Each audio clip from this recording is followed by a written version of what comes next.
and welcome to our program. I'm Patrick Ryan, President of the Tennessee World Affairs Council.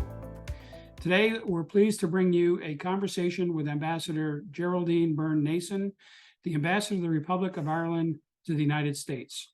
First, let me tell you briefly about the Tennessee World Affairs Council. The Council is a nonpartisan, nonprofit, independent educational association based in Nashville, Tennessee, that works to bring programs and resources to our community to inform people about the challenges the United States faces in the world and global issues. To do that, we ask that you become a member or support with your donation. You can visit TNWAC.org to learn more about the Council, review our archives of previous programs, look at the calendar of upcoming events, sign up for our newsletter, sign up for our weekly quiz, and find out more about the Council and how you can become a member and make a donation. Today, I'll be talking with Ambassador Geraldine Byrne Nason. She assumed her role as Ireland's 19th ambassador to the United States last August. She was ambassador and permanent representative to the United Nations for Ireland in New York from 2017 to 2022. Previously, she served as ambassador to France, second secretary general in the Department of the Prime Minister of Ireland, ambassador and Ireland's deputy permanent representative to the European Union, and director of the National Forum on Europe. During her career, Ambassador Byrne Nason has served in Brussels, New York, Paris, Vienna, and Helsinki. As Second Secretary General in the Department of the Prime Minister from 2011 to 2014, she was the highest-ranking female public servant in Ireland. During that time, she was also Secretary General of Ireland's Economic Management Council. On her arrival in New York, Ambassador Byrne Nason led Ireland's successful campaign for a seat on the United Nations Security Council and led the New York Security Council team for the 2021-2022 term as the world faced increasingly difficult and tumultuous times. So we're very pleased and honored that Ambassador Byrne Nason, during her Nashville visit, has taken time to sit down and talk with us about the U.S.-Irish relationship, the Tennessee relationship with Ireland, the economy, the economic relations, and her views on what's going on in the world. So please enjoy this presentation. And again, take a look at tnwac.org to find out how you can get involved. Thank you.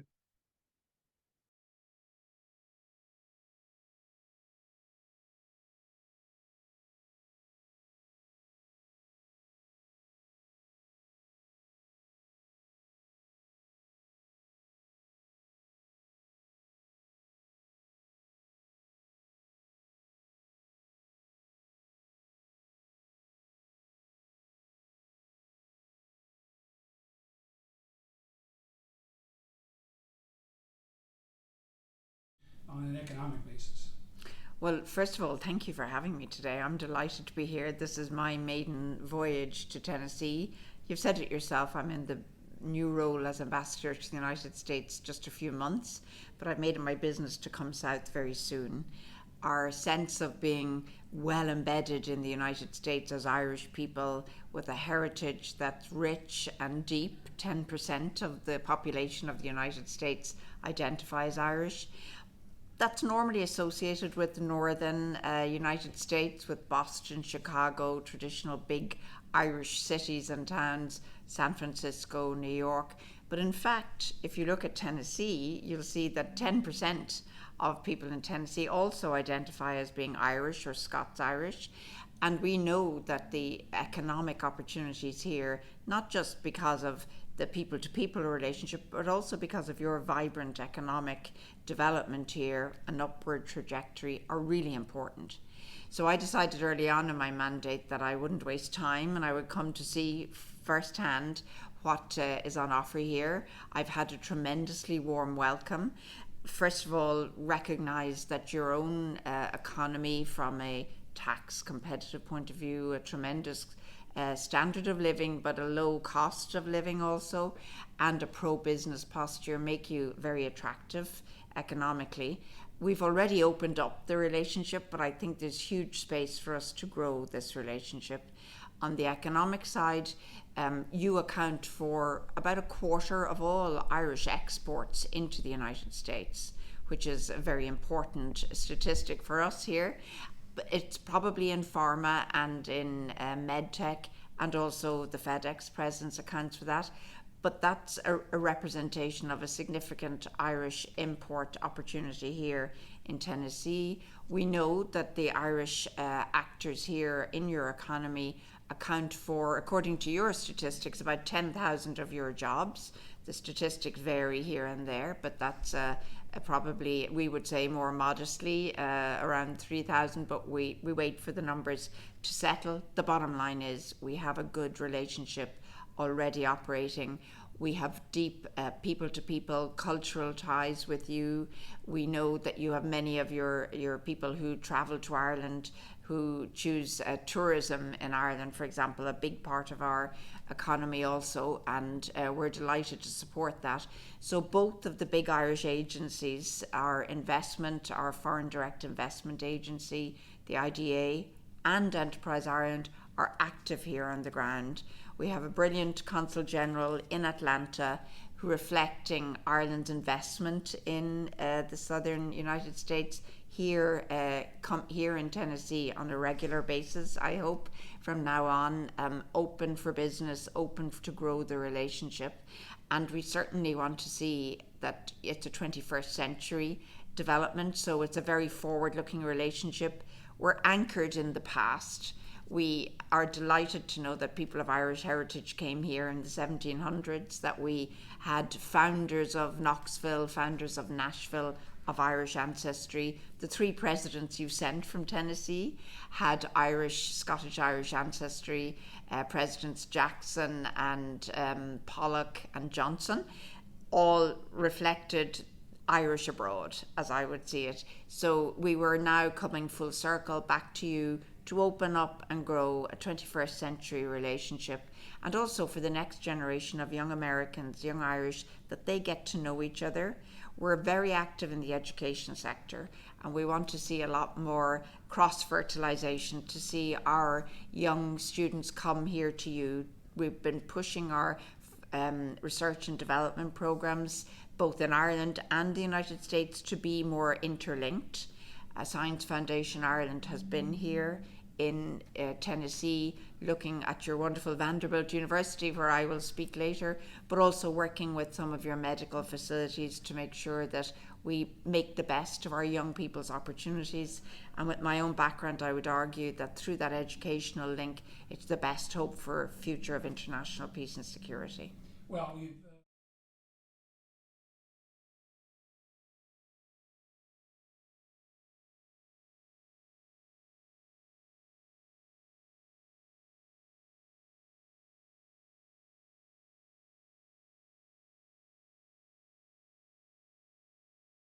Ireland for investment. Well, the first thing I would say is that we are the fastest growing economy in the Eurozone, in the European space. Our economic growth last year was in the region of 8%, 7.7% in December. That's remarkable in the current uncertain international environment. We are managing our inflation right now at a level that's well below most of our European partners.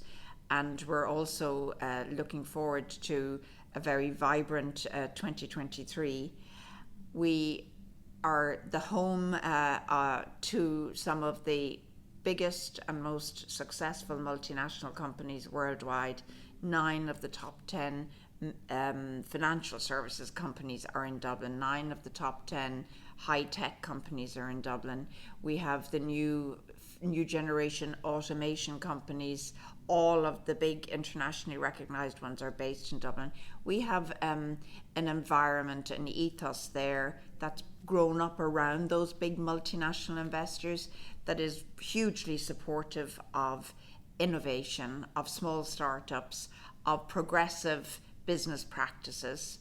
But we importantly are also well situated for US investors, because Ireland now, in the wake of the departure of the United Kingdom from Europe, remains the primary English language speaking member of the European Union.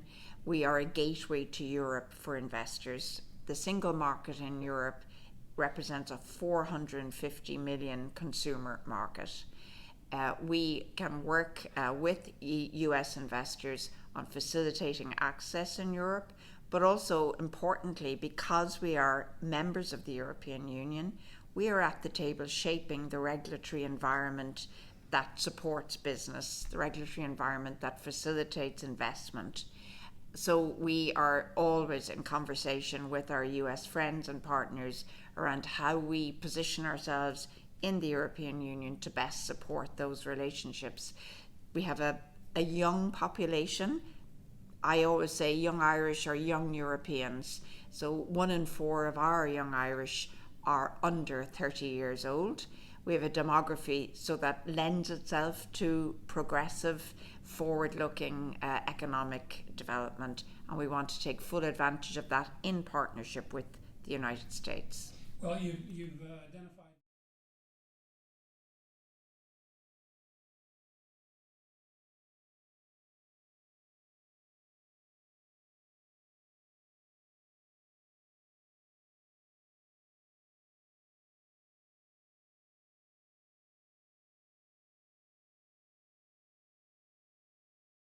relationship. Hugely important economic relationship. I would use the term critical for Ireland. The United States is the number 1 foreign direct investor in Ireland. Overall, foreign direct investment accounts for about 20% of our jobs in Ireland. The US investment on the ground in Ireland accounts for 190,000 jobs right now today, with indirect pickup of jobs in the region of 150,000. So you're getting very close to 400,000 jobs supported by US foreign direct investment in Ireland, and growing. We've seen a little bumpiness around the high-tech sector, but I know from those who are working with those sectors that there is a really strong pipeline. So we see this as going from strength to strength.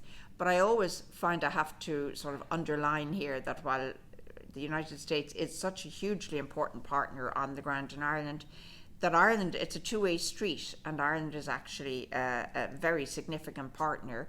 For a small island of 5 million people, we are the United States' 9th foreign direct investor.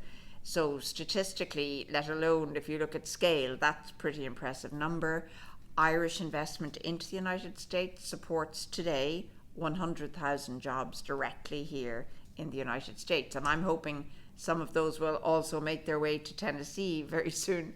But at the moment, the bigger relationship is a very positive one, and we want that to continue. We see, of course, that our opportunity to work as a European player has added advantage at both ends of the spectrum in terms of that economic relationship. We work very, very much in Brussels as members of the European Union to ensure that the wider trading relationship is in good order, that it's kept in good health. We are the 2 most important trading blocs in the world. If you call the United States a bloc, certainly the biggest trader in the world. And, you know, we want to make sure that those relationships are settled and that we we leverage each other's interests in a mutually beneficial way. And Ireland being at the table as the most open economy in Europe, and certainly we're one of the most open economies in the world, full stop. We see it hugely to our advantage that we're working in that harmonious way for an open, vibrant trading relationship with the United States, not least when we're in such an uncertain security environment internationally. You American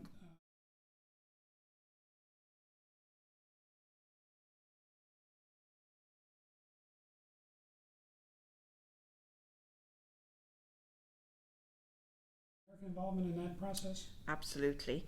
I mean, I would say that the peace and stability on the island of Ireland is an American foreign policy success. Over time and over administrations, so we're very lucky to have had bipartisan support. The US government and successive administrations have reached out to support us in the efforts that were vain for some time to deliver peace on the island of Ireland. And exactly 25 years ago, The stars aligned in a way politically and on the ground in terms of the insecurity to deliver the Good Friday Agreement.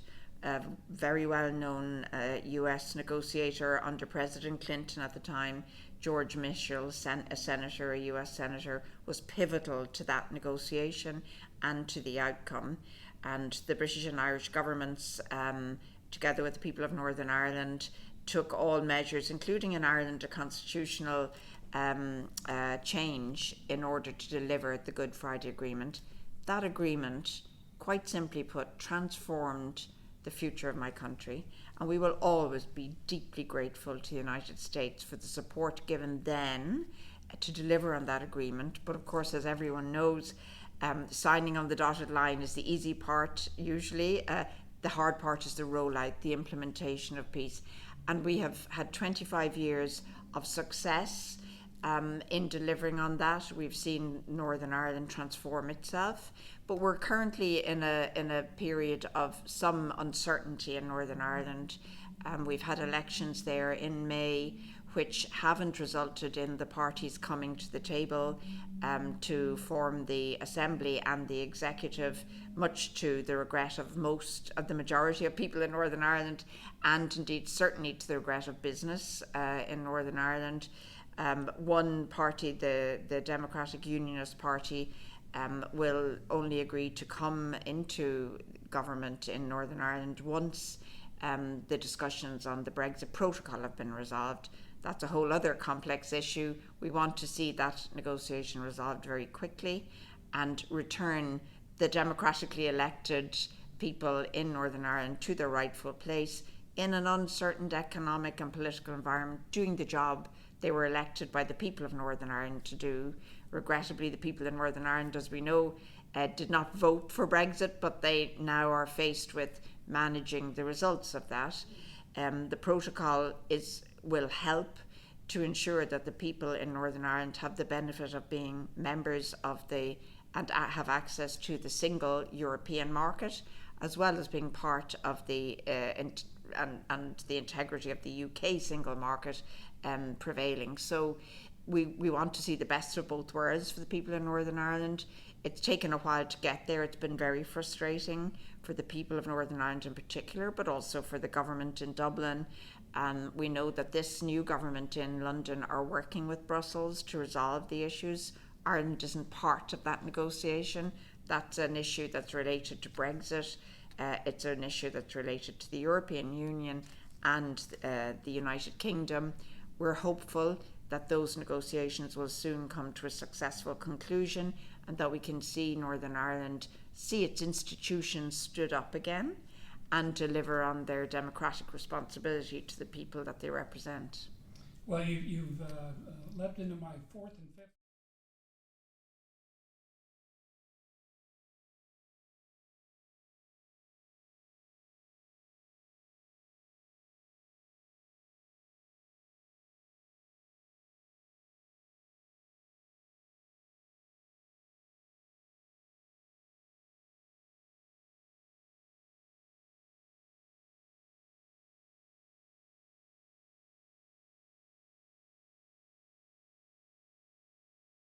Be underway to deal with the problem? Well, immigration, I know, is a very politically sensitive issue in the United States, and I'm only a few months in the job, but I'm beginning to get a measure of just how challenging that is. But I'm surprised the Irish ambassador hasn't been to the Texas border yet. Not quite, but as you say, there are different challenges within that immigration issue, if I put it in very general terms. Fact is, this country was built on immigration, and Irish people know that better than most. We had the unfortunate situation in Ireland where we, for over a century, exported our people. We're a net immigration host now in Ireland. Just as a parenthesis, 17% of the population of Ireland right now were not born in Ireland. So we have become, instead of exporting our people, we are importing people largely from Europe, from North Africa, We have 70,000 Ukrainians in Ireland at the moment, so we're very diverse on the island of Ireland. But over time, we have had generations of Irish people come to make their fortune and to build their families and their futures here in the United States. And I think in any of the parts of the United States I've been in, people would recognise have done good where they've arrived. It's true that in recent generations, some people have come without the legal permission to stay in the United States. And we are looking at two things in terms of Irish interest in immigration. One is an opening up the window for a new generation of Irish to come into the United States legally. We don't think the immigration opportunity that we Irish bring to you as the United States should be over because there are issues in relation to immigration in other parts of the country. So we would argue that we have bright young people who should merit an opportunity to come and work and support the evolution of your economy still. So there's that legal path of immigration we would like to see opened up further, even in a politically sensitive time. But also there are people here who are unresolved in terms of their legal status. And they are a significant number. I don't know the exact number, but I think that the important thing is they are people who have been here and contributed sometimes over a couple of generations to life in the United States, to their communities, to their political society, and certainly to the economy. And we would like to see that recognised. And so we have been looking for ways to resolve that aspect of the lives. Some of them are in dire economic situation. The Irish government, in its own way, supports all of the immigrants who came to the United States. We have what we call an immigrant support program that covers legal and those who without the legal status here. But we argue when we have political conversations that there should be an open mind to addressing those unresolved issues, and certainly the Irish government raises it at political level all the time, even recognising the contextual complexity of that right now. But we would like also, as I say, to see young, bright contributors come through legally. Let's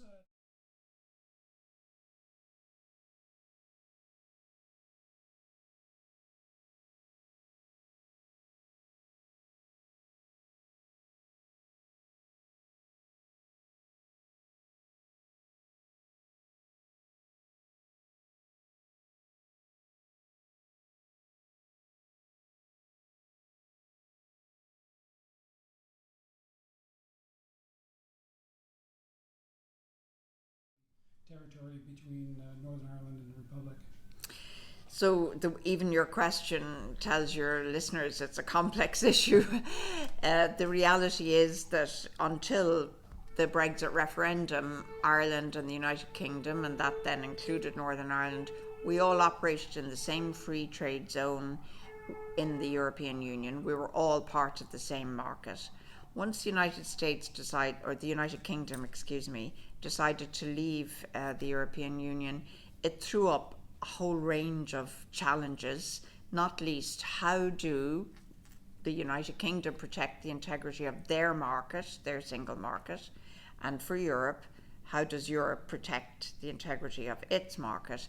And suddenly, an issue that we as Ireland had raised many times, which had been given no attention whatsoever during the debate before Brexit, suddenly Northern Ireland became an issue that people recognised was a challenge, not accommodated for in the thinking ahead of Brexit.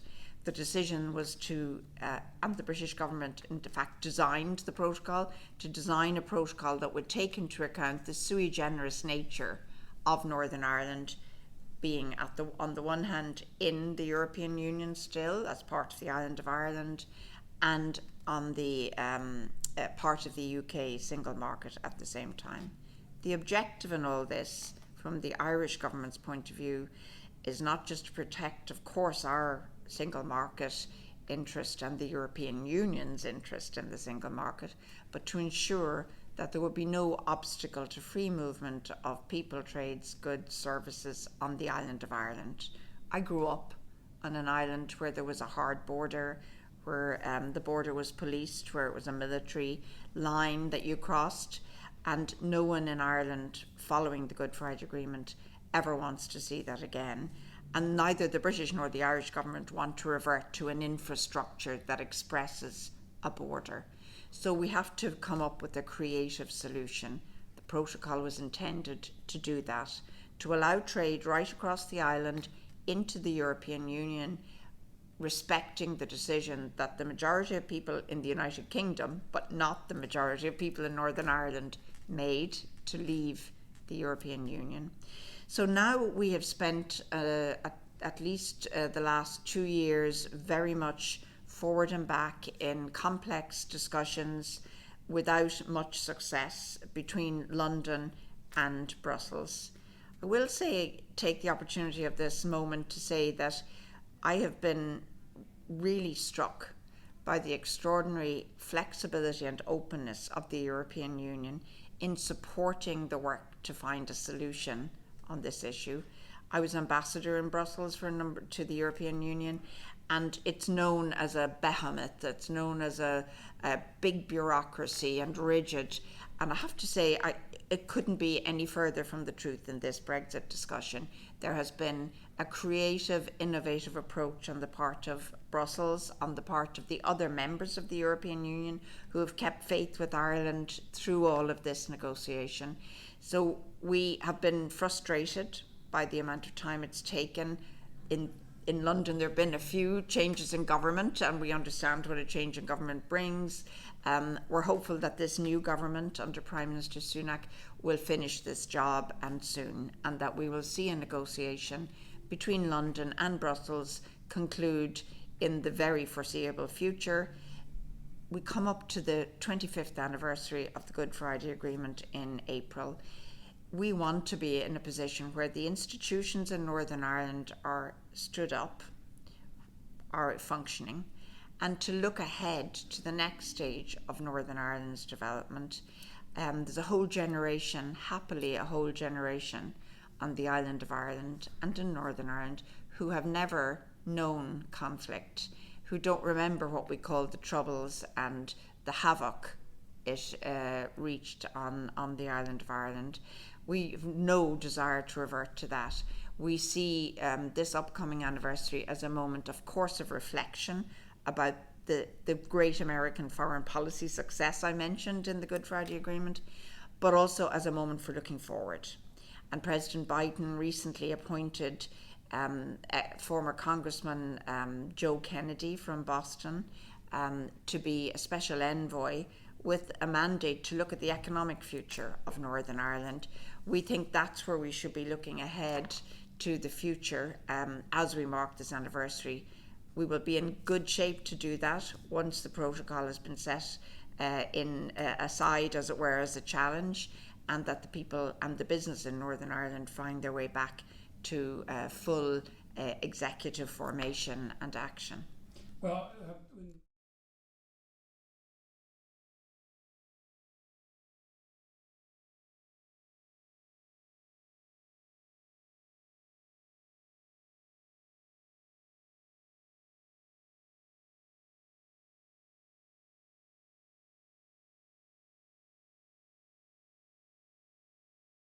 tumultuous times. Well, in terms of the impact of European Union membership on Ireland, I would say, I've used the word already, but transformative. Ireland, when we joined the European Union, our GDP in 1974 was half of the average of the other European member states. It's now double that. We're twice the average of every European state. We were a small agrarian peripheral economy. We're now the most vibrant economy in the European Union. I mentioned earlier growth rates and job creation, a net import of people from other European countries. So we are seen, quite frankly, as the success story of the European Union. I know that when in 2004, the 10 members of the Eastern Bloc, as it was then known, countries like Poland, Hungary, the Estonians were joining the European Union, they invited Irish politicians to come on the ground in Eastern Europe to explain how you make such a success of that membership. When Ireland joined the European Union back in the 70s, we were also a different society. And as a woman, I'm very conscious that women have benefited more than any other sector of Irish society from European Union membership. When we joined, equal pay was not part of our legislative framework. We actually had to have a derogation for the first year and a half because we couldn't pay equal pay in the 70s, which tells you the nature of Ireland at the time. Irish public service women who married had to resign until we joined the European Union. So I wouldn't be sitting here as a wife and mother if we weren't members of the European Union. Other minorities like our LGBTQ communities have all benefited from the progressive European legislation. As you know, Ireland was the first country to introduce marriage for all, as it's sometimes called here, same-sex marriage. So we've had a progressive pathway in Europe. We've had a huge economic advantage in being part of the European single market. But I think probably the biggest advantage of our membership has been the coming of age of Ireland politically. And, you know, we found ourselves at the table as a peer of the United Kingdom, of France, of Germany. Many of the really important policies in the European Union, like tax policy, security and defence, foreign policy, are agreed by consensus. So our voice found a level that we never imagined it could. We're now one of the 8 longest serving members of the European Union. So we are now a net contributor to the European budget. We're influential. We're at that table helping to shape the future of almost 500 million people. And for a small peripheral island in the Atlantic, where the next stop is the United States, that's a pretty remarkable transformation in 50 years. And I will say to you, in terms of public perception, 88% of people last year in Ireland in a census said that they supported our membership. So that reflects what people in Ireland believe the success feels like. To be sure. Let me talk about being on the world stage.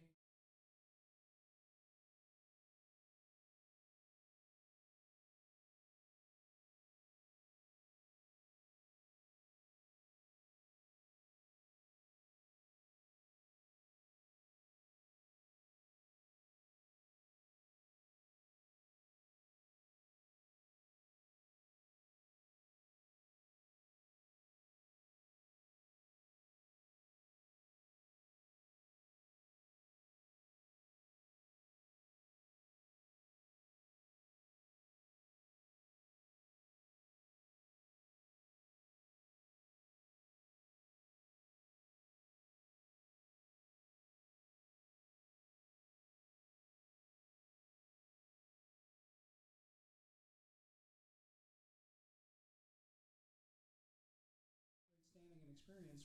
How do you react to those kinds of things? Look, I think you've posited the international environment as it is. It's unstable, it's challenged, and I think it's a phase of disruption. I would use that term, disruption of the international order, that I haven't seen in my diplomatic career before.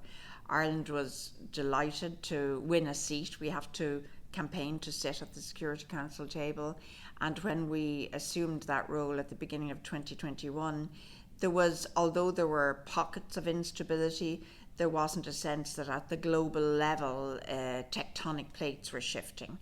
Frankly, in the 2 years we sat on the council, that changed.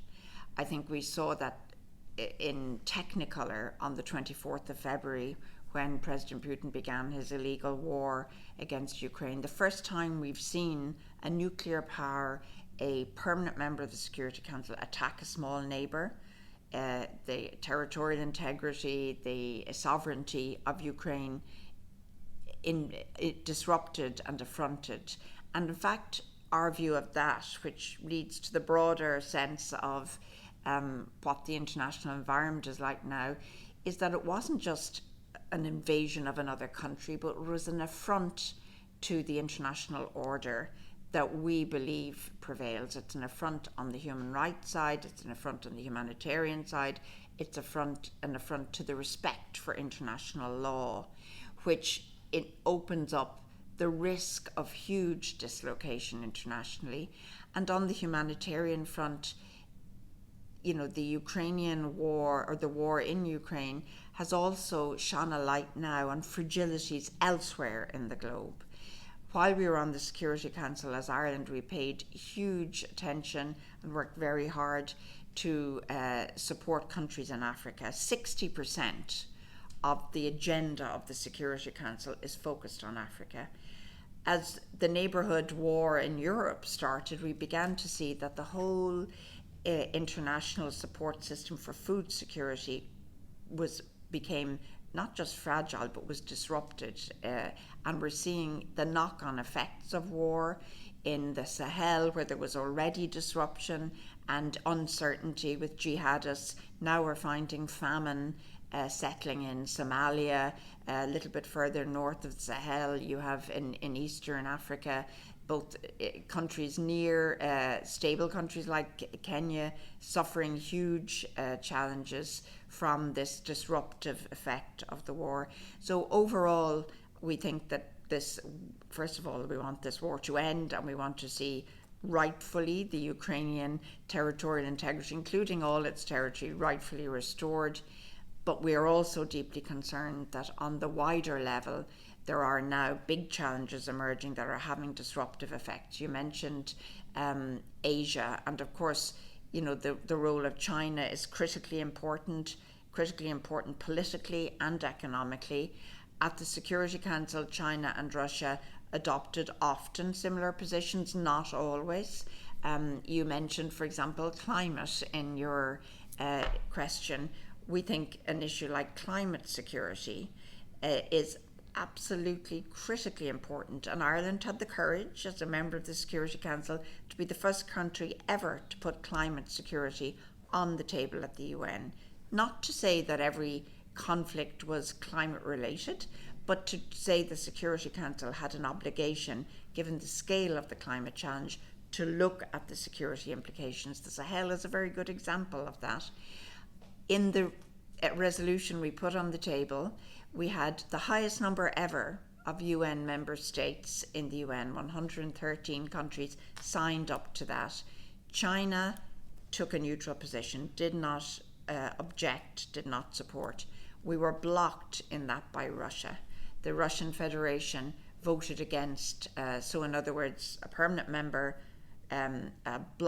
vetoed our resolution. That's a roundabout way of saying China and Russia aren't always the same in their positioning, but on some of the bigger issues, we really need to work hard and harder to try and produce a more stable international environment.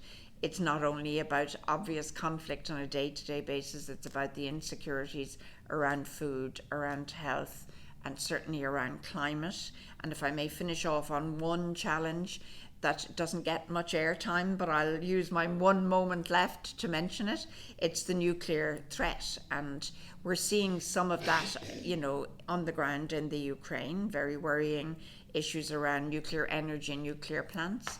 But we're also coming up next week to the Doomsday Clock, the annual look at where we stand.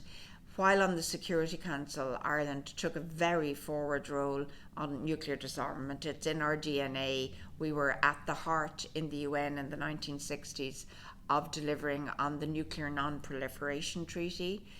On the Security Council, I chaired the JCPOA work, which was linked to the Iranian nuclear deal that I regret the United States walked away from, that we need to watch very carefully. The risk of nuclear threat is, you mentioned Indo-Pacific, the Pakistani and Indian discussions around that are difficult and worrying.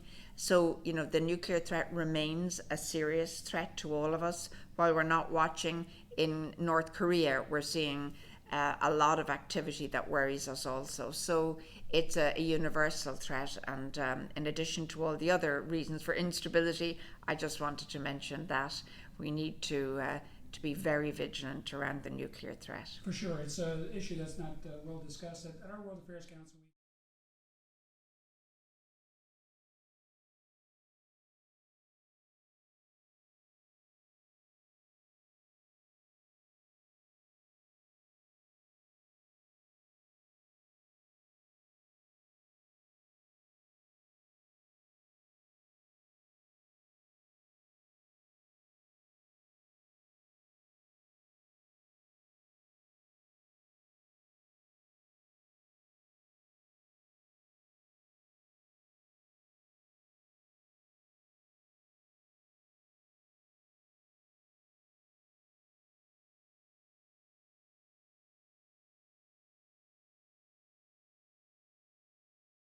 Closing about the relationship on the people-to-people basis.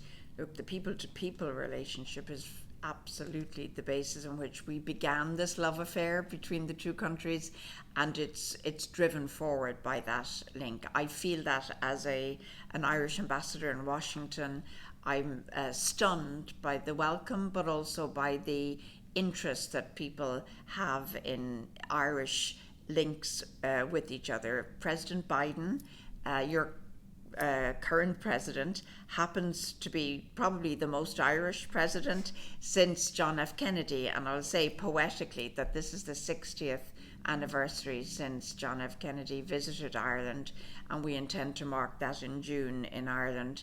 He and his family beloved on the island of Ireland.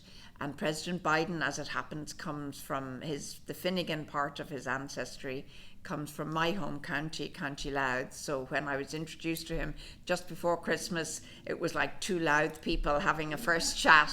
He immediately raised our common Louth roots. So all of this revolves around, it's not macro level diplomacy, high vision and trade deals that make a relationship. It's the people-to-people relationship. And I would have to say, since I've arrived here in Tennessee, that I'm also so struck by how big a part music plays in that relationship, and that traffic of our musicians in both directions. I know you sent the banjo to us and we've made very good use of it, but also listening to your amazing bluegrass music, the country and western music you hear in this region. It's so resonant of traditional Irish music, and we're so thrilled that cross-pollinization has taken. And I know that here tomorrow I'm going to go to Compass Records, who record an extraordinary amount of traditional Irish music, probably the biggest player in the field. So bringing a very new and modern link between our two cultural offers. We want to grow that relationship. We claim Elvis Presley, Dolly Parton, as well as Davy Crockett and your presidents. Garth Brooks was just in Ireland. It took over the whole island for a few weeks. People are culturally interested in the United States, and we like to think that our music and our dance, River Dancer here at the moment, I spent a lot of my youth as an Irish dancer. I believe it's one of the more sort of extraordinary expressions of our cultural offer here in the United States. And I'm also delighted to see, which is a relatively new development, that a number of your universities have Irish studies programs. I've just come from a number of years in New York, where at the Irish Centre, Irish Glucksman House at NYU in New York has a very vibrant Irish studies program. I know that we have them in Boston, we have them in on the West Coast in several universities.